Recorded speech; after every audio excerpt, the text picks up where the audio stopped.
ندیدم شهی در دلارایی تو، به قربان اخلاق مولایی تو. تو خورشیدی و ذره پرورترینی، فدای سجایای زهرایی تو. نداری به کویت ز من بینواتر، ندیدم کریمی به طاهایی تو.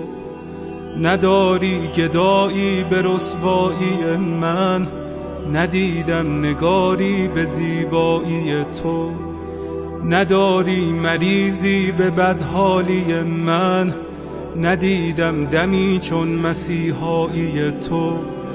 نداری غلامی به تنهایی من، ندیدم غریبی به تنهایی تو.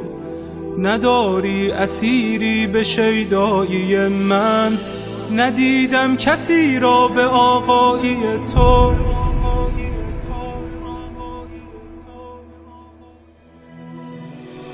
امید غریبان تنها کجایی؟ چراغ سر قبر زهرا کجایی؟ تجلی طاها، گل اشک مولا، دل آشفته داغ آن کوچه غم. گرفتار گودال خونی، دل افکار غمهای زینب. سیه پوش قاسم، عزادار اکبر، گل باغ لیلا.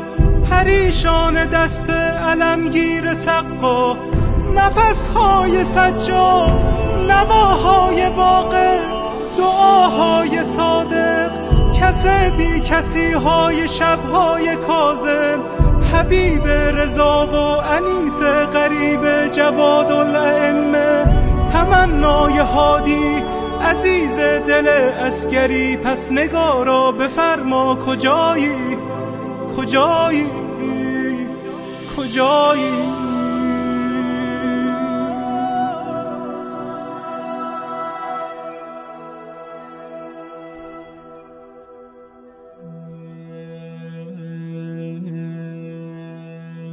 دلم جز هوایت هوایی ندارد،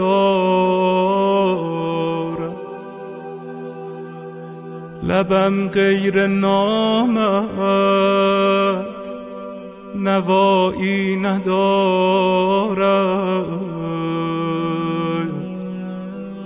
وضو و اذان و نماز و قنوتم، بدون ولایت بهایی ندارد.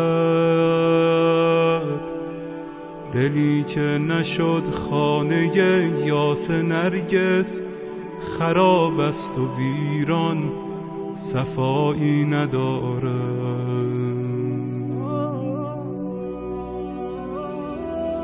بیا تا جوانم